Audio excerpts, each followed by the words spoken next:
for Kandara, Honorable Gladys Shelley, the Member of Parliament for Western Gishu County,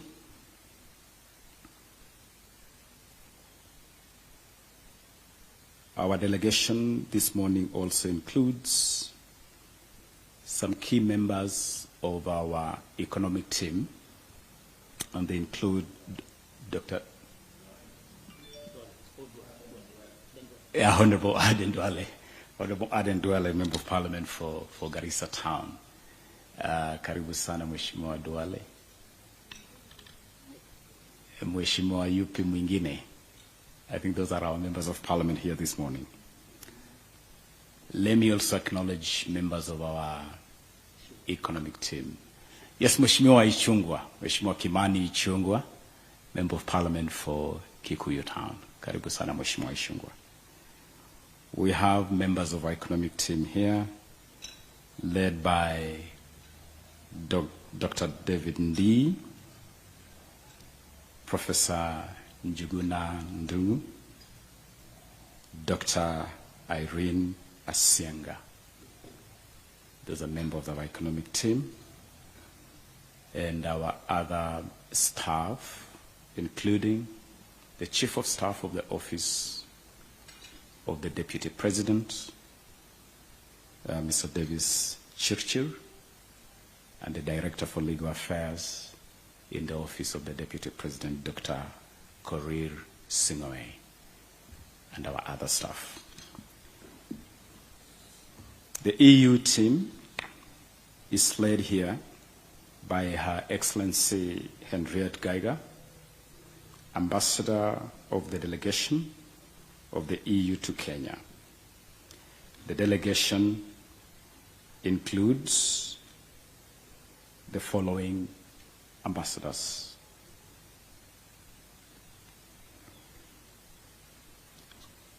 Mr. Christian Fellner from Austria,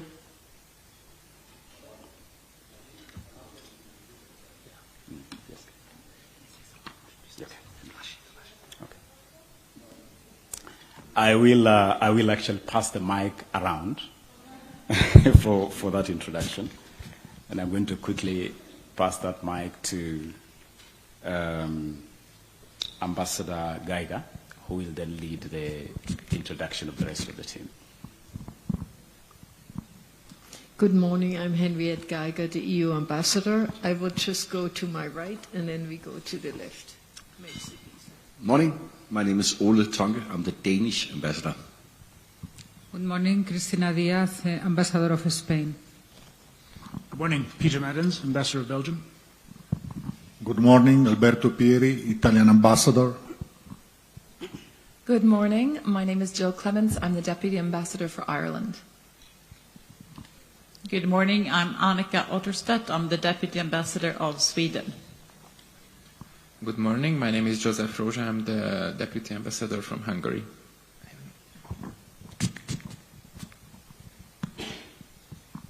Good morning. I'm Ana Rocha, I'm the Ambassador of Portugal. Jumbo, Martin Brouwer. I'm the Ambassador for the Netherlands. Good morning. I'm Pirkko Tapiola, Ambassador of Finland. Good morning. Christian Fellner from Austria, Ambassador. Good morning. My name is Katerina Žufala-Ligdonova. I'm the Slovak ambassador. Good morning. I'm Dragos Tsiga, Ambassador of Romania. Good morning. Thomas Wimmer, Deputy Ambassador, Germany. Good morning. Adam Piños. I'm the Deputy Ambassador of the Czech Republic. Thank you very much. Accompanying this delegation, Your Excellency, is the Director for Europe at the Ministry of Foreign Affairs, Ambassador Angeline Musili.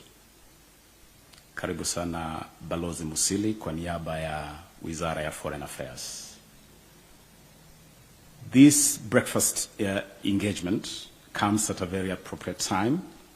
It comes again as the backdrop of the Kenya-EU Strategic Dialogue 2021-2027 that was executed here in Nairobi on the 28th day of January this year, during the official visit of the EU High Representative and Vice President. The dialogue sets 3 key pillars in Kenya-EU cooperation. And the purpose of this engagement this morning is to facilitate our interaction as Team Kenya Kwanza with the EU delegation on the basis of that strategic dialogue. This conversation also comes just a couple of months before the general election. So it's also a good opportunity for the EU delegation to have a feel of what our team has to offer this country. And so without wasting any time, I am going to invite our head of economic affairs, Dr.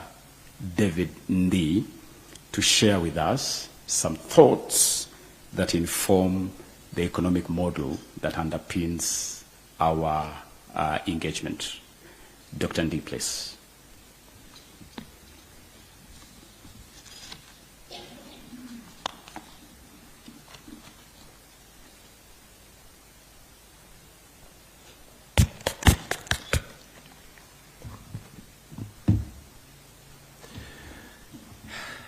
Good morning, everyone.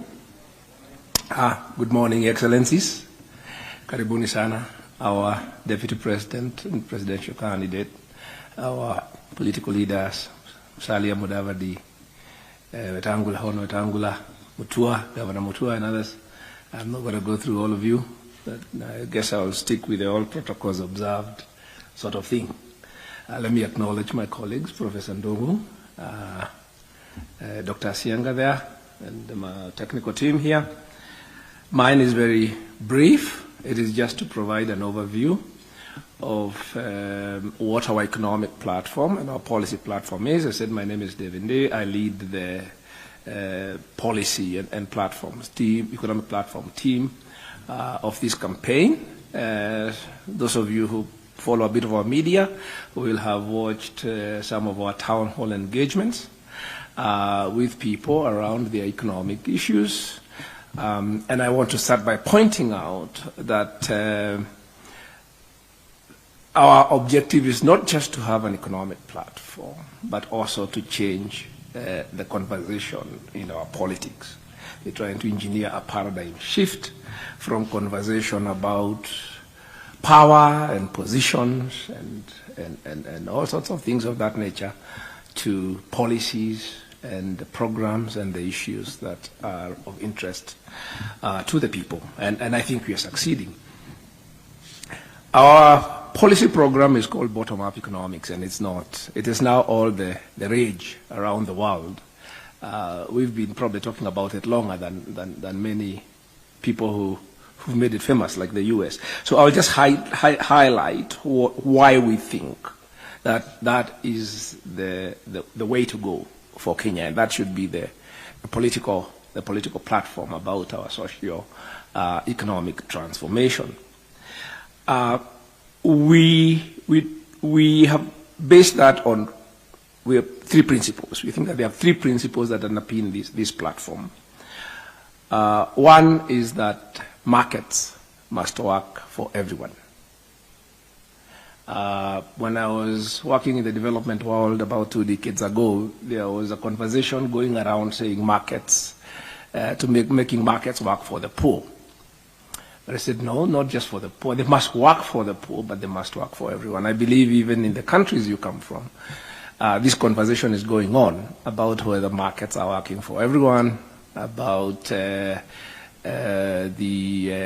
sort of capture of political process by the corporate big and market power, the exercise of market power, both in the economy and as something that is a threat to the democratic process. So that's one of the key things, that markets must work for everyone, and in this country they must absolutely work for the majority, which they are not. Markets are working for very small people. Obviously, in poor countries, you also have challenges of systemic market failures, which Professor Ndongo can probably talk about better than me. That's what he does that's his day job, to look at such things. But also markets are being undermined very fundamentally at the rule of law level by chronic capitalism and state capture. That's something that we are very alive to, and that we have to, that's a political economy problem, and that's something that we can only be confronted politically. The second issue, principle, in this country is very specific to this country, and it's about distribution of capital. Ownership and distribution of capital. We are an entrepreneurial economy, but if you look at how capital is allocated in this country, capital should be distributed so that it can raise the productivity of the labor force.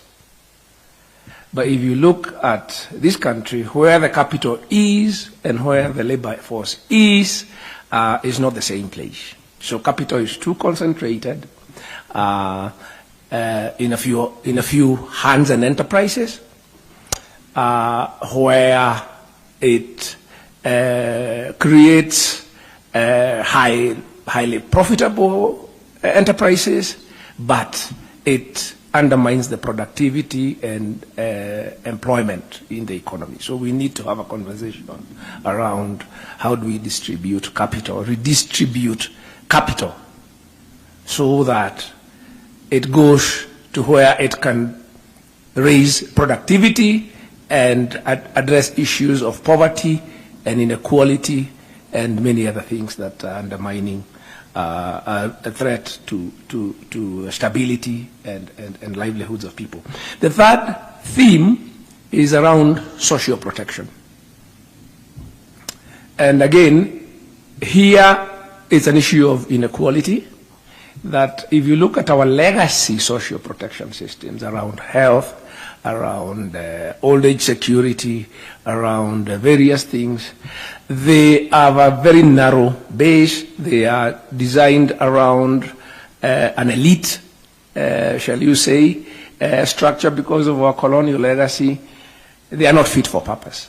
So the principle here is a principle of universalism, that we need social protection systems that are universal, that reach everyone, that are equitable and not regressive. Within that, we need to look at our pension systems and aside for our healthcare insurance type issues, workforce sort of protection, all those rubric of what then, because that's how then economy translates to human development. Those are the principles. Question of making markets work, having a system of equitable distribution of capital. We don't want concentration of capital in this sort of society undermines growth and productivity and incomes, as well as the question of fit for purpose social protection and institutions. Those are the principles. In terms of actual translation of those into policy and programs, we have organized ourselves, our priorities around 4 pillars. Pillar 1 is agriculture-led growth. We are making a statement that we believe at our Kenya right now, the way out of many of the immediate challenges we are facing, economic debt, whatever, has to be starting with agriculture, which is what is at the bottom of our economy, the primary economy. That's where most of people are working. That's where our capital is. That's where our labor force is. That's where our competitiveness is. And by focusing on agriculture very squarely, we think that's where we're going to get inclusive growth. That is where we can get immediate supply response and bounce back on the balance of payment side, because that's where our exports can grow fastest. That's where we can increase exports most quickly. And also there are areas that we can substitute imports, particularly in the area of food. You're familiar with the kind of crisis that is caused in the commodities, particularly agricultural commodities, by the Ukraine war, those kind of shocks. And therefore, in this country, over the last couple of decades, we have seen a huge increase in dependence on food imports, which are now having this kind of macroeconomic impact. And those reflect largely the neglect of agriculture and stagnating productivity, and that's one of the things we need to address. So growth and incomes, the external imbalances that we have. The third thing that it will help is with cost of living, particularly for urban poor households, because half and more of the income, the expenditures of our urban households, and including rural ones actually, are on food. So intervention in agriculture is the way to keep food prices down, and by keeping food prices down, you increase the discretionary incomes of people, and that will probably give you a bigger multiplier effect in the other sectors. And of course, food security particularly, we are very much focused on food security, particularly for the poorest households, because most of our poorest households are farmers. They are resource poor farmers. So the way to address that food insecurity is in fact to raise their productivity, because they are mostly semi-subsistence farmers. So we actually need to increase the productivity of subsistence agriculture. And the fourth thing is jobs. We see most of the jobs immediately coming out of agribusiness. That is both sides of the agricultural value chain, from the input side and then on the output sides, post-harvest better post-harvest management. We lose a lot of our produce in post-harvest. There are opportunities there. So we see these challenges as opportunities. Solving these problems will, in fact, create jobs. So the second pillar is micro and small enterprises. Outside smallholder agriculture, this is where most Kenyans work. Over 85% of non-farm jobs are in micro and small enterprises. But the vast majority of the people there, in our estimate about 10 million, actually have no capital to work with. A huge part of it is actually just mitigating open unemployment. So we don't think that in the short run we are going to create jobs for those people by bringing in new investments in large enterprises and corporates. We're going to create jobs for those people by raising their productivity and their incomes where they are. And that's why our focus there is on how we create an enabling environment for the micro and enterprises. And some of the interventions we need there are around property rights, about the regime, about business support services, but also about access to finance. Particularly for small businesses. And you increasingly find that when people have health shocks and they don't have health cover, then they take money out of their businesses to take care of illnesses. So there is a direct connection there, which I don't think needs to be belabored. The fourth pillar is housing and settlement. And the reason for that also is, if you look at our demographic structure, you will see we have a big thing we call the youth bulge. Our population is young. The bulk is really in their late teens now, mid-teens and early 20s. And when people grow up, after that stage, they do something called household formation. They move out of their parents' houses to their own houses. And then they start families. So that is the big thing that we are going to be seeing, social sort of dynamic, demographic dynamic that we are going to be seeing in this country over the next decade, couple of decades. And therefore you have to ask, how are those people enabled?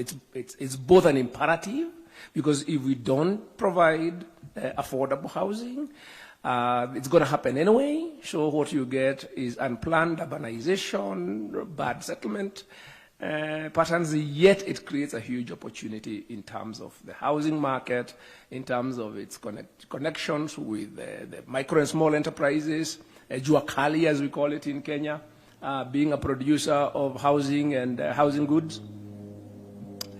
And the second part about settlement has also to do with our land use and agriculture, access to land. As I said, we are still an agricultural country. It has to do with the environment. Because what you see now is that the demographic pressure is pushing more and more people into ecologically sensitive places. And in the face of the kind of climate change and the resilience that we need to think about how we stop that, how we reclaim and increase our forest cover, how to ensure that we reduce the environmental stress, particularly between people competing with the nature. And to do that, we have to think very seriously and have very deliberate interventions around settlement patterns and people's access to agricultural land. So these things are not mutually exclusive. Each of them is connected to the other. But that in a nutshell.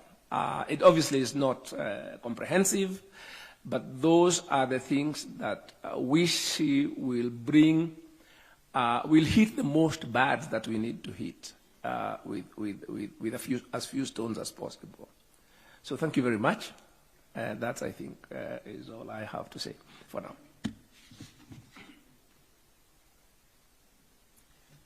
Thank you, Dr. Ndi. The EU established a diplomatic presence here in 1976. In that 46 years, our relationship has grown to what I indicated in my introduction as now Kenya-EU strategic dialogue. In that period, the European Union has also grown to become Kenya's largest trading partner, accounting for 17.2% of Kenya's overall trade. The EU is also today Kenya's second largest market, with average exports amounting to